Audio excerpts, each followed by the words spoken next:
Cash that beauty, 18-1, 7-leg college parlay. Yeah, bring on money-making weekend now.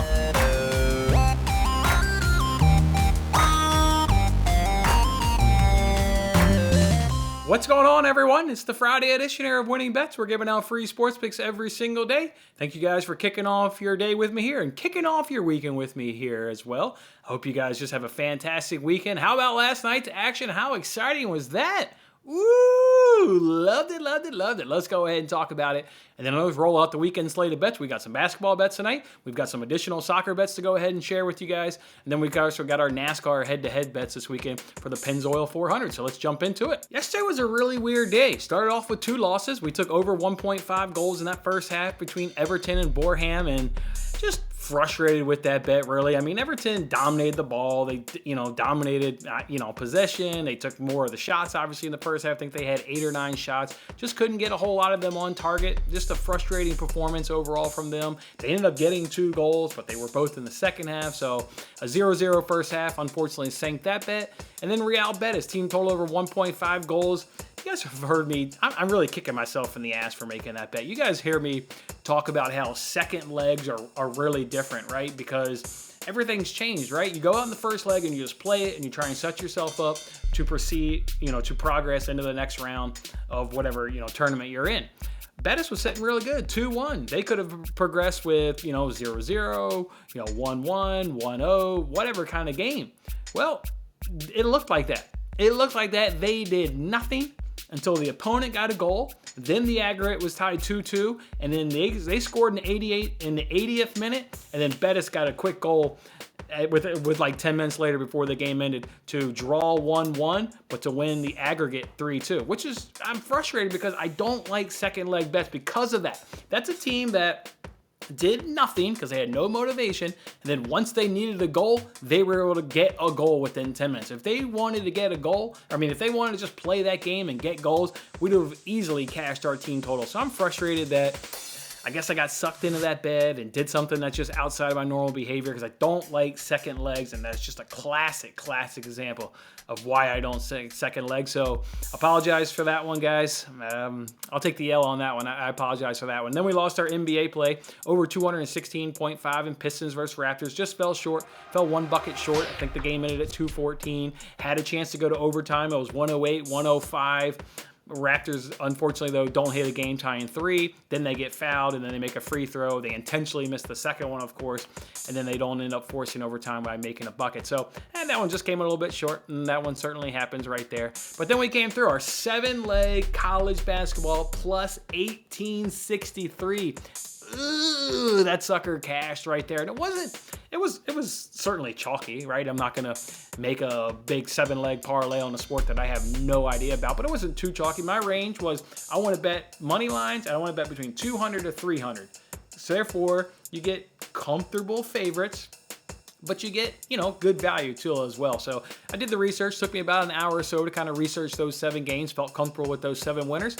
So yeah, that was an extraordinary parlay. Love to see that one hit. Monster hit. And heard from a lot of you guys on Twitter this morning. A few of you were able to tail that. So it's not easy tailing a 7-leg parlay and putting a unit on that. I know that it was risky on my part. I know it's also risky on your part. So again, congratulations to the people that tailed that. Obviously set us up great, plus 15.63 units.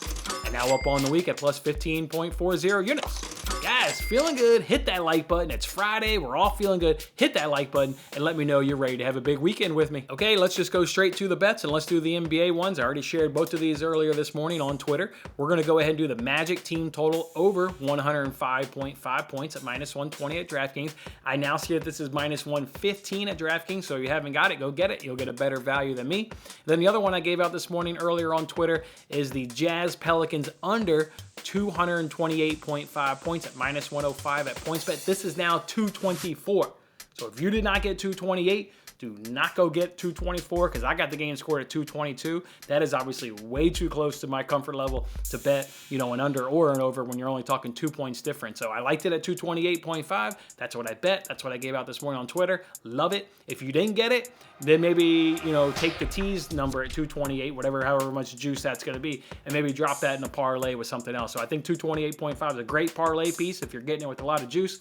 if you got it this morning when you saw my tweet at minus 105, minus 110, whatever your book is, then let's do it. Let's cash it, baby. I got the game scored at 222. The number's already moved 4 points in our favor. Feel really good about this under. It's already moved in our favor. Let's go. Let's cash. Oh, I actually got one more NBA bet for you guys. We're going to do Rockets Nuggets under 236 points at minus 110 over at FanDuel. I got the game scored at 229. So love it right there. So do Rockets Nuggets under 236 points. And again, I got the game scored at 220. I was looking at my notes last night when that over didn't hit and just kind of looked and see what we've been doing since we've been doing these over-unders. And the unders have been hitting more often than not.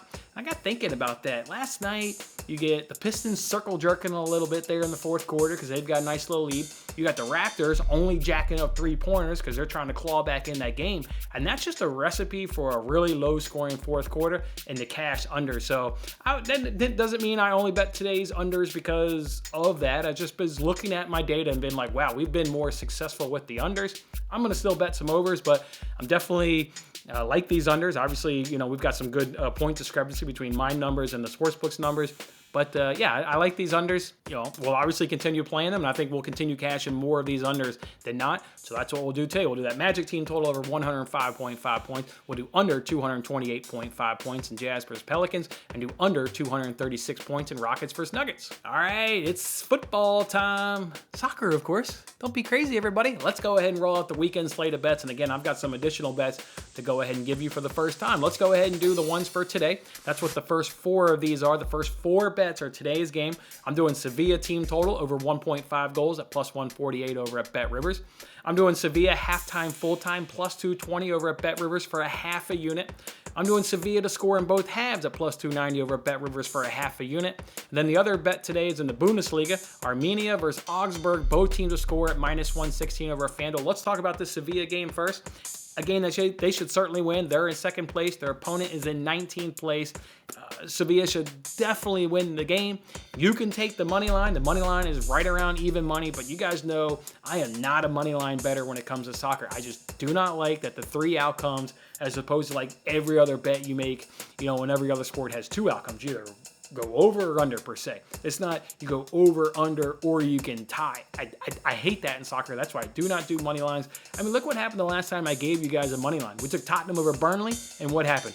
We lost that bet. I hate money lines. So I went team total over 1.5. Sevilla can easily win this game 1-0. They can win it 2-0, or they can win it by any other margin. But if you want to go money line, you go for it. I just personally don't like money lines, so I'm on the team total over 1.5. So that's how I got to that one. And then in terms of the 2 half-unit bets, look, I mean, Sevilla should win. I'm hoping they can obviously get goals in the first half and then do halftime, full-time winner. And then in terms of Sevilla to score in both halves, again, a team that they should absolutely dominate. Absolutely dominate. So I just put a half unit on those because we had 220 and 290. So hopefully those will go ahead and come through. And then this game here in the Bundesliga here between Arminia and Augsburg, you got the 2 teams neck and neck in the standings, just above relegation. I think you get a great game of football here in this one. A draw only, pulls them up away from relegation.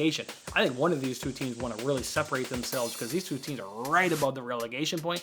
I just think you're going to get a really good game of football. Both teams to score did cash earlier this season in the reverse fixture. So yeah, I like everything about this. This bet, I hate to say this bet's either going to cash or it's not, but literally this is how this bet's going to go. This will not be high scoring. This will either be 2 teams that want to get after it and have a good game of football and see if one of them can, get some separation in the table right there, or it'll be the most defensive game you've ever seen and put in a correct score of 0-0. Because that's how this was going to go. So let's just hope there's goals. Let's hope each one of these finds a team or finds the back of the net. I love this at minus 116. Minus 120 is good. You go to minus 125. Can you even go to minus 130? I love this bet. Both teams to score. They're in the Bundesliga today. So those are the 4 games that are going on, or the 4 bets that are going on today involving our 2 games.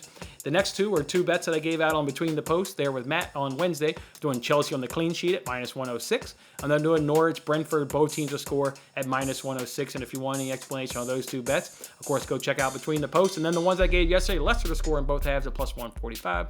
Villa and Southampton, both teams to score at over 2.5 at plus 104. Man City, Man United, under 2.5 at plus 135. City on that clean sheet at plus 118. And then the last one's in Bundesliga there, Bayern and Leverkusen, both teams to score at over 3.5 at minus 106. And we talked about that bet yesterday. And again, if you want any explanation on those Premier League bets, just go check out this week's episode of Between the Posts with Matt and I. We talked about all 10 games, of course, and give you leans at bets for all 10 games. pumped for this soccer card, guys, and it all starts this afternoon. Can't wait for it to unfold. One more set of bet for you to get to you guys, and let's do our NASCAR head-to-heads. We had a 4-0 start to Daytona, a 0-3 last weekend. Of course, we were, car mechanic issues and what happened gets us, but that's what you get when you vote on NASCAR. I love these NASCAR head-to-head bets this weekend, so let's go ahead and run through the 4 of these. I'm going to go ahead and do Kurt Busch over Austin Dillon at -125 over at BetRivers. I'm going to do Eric Jones over Christopher Bell at -105 over at DraftKings. I'm going to do Bubba Wallace over Daniel Hemrick at -115 over at DraftKings. And Tyler Reddick over Austin Cindric at -135 over at DraftKings. If you want any explanation of those 4 bets, check out this week's episode of the Highline podcast, where we, of course, preview each and every single race that's going on this weekend. They're at the Las Vegas Motor Speedway at the Pennzoil 400. Get on these 4 bets. We're going to have a nice rebound week here in NASCAR, and I want you guys to be a part of it. All right, guys, that's how we're going to do it. And it all starts off this afternoon, of course, with some afternoon soccer. Roll that into 3 basketball plays tonight, and then just sit back, enjoy a nice weekend of soccer, and watch the money come on in. And I want you guys to be a part of it. So make sure you hit that like button. Let me know you're going to tail. If you're going to tail those NASCAR bets, if you're on with me in the NBA tonight, or if you're going to go ahead and ride with me on some weekend soccer action, hit that like button and let me know. Otherwise, guys, enjoy your weekend. Can't wait to hear about it on Monday, and we'll see you then. Have a good one. Thanks for watching till the end. I'm Jason Mattis. Any love you can show by giving me a like, a subscription, or a comment, or even just share this video is very much appreciated. And don't forget to turn on your notifications to increase your chances of locking in the same odds as I talked about today. And check out my other great videos in these corners.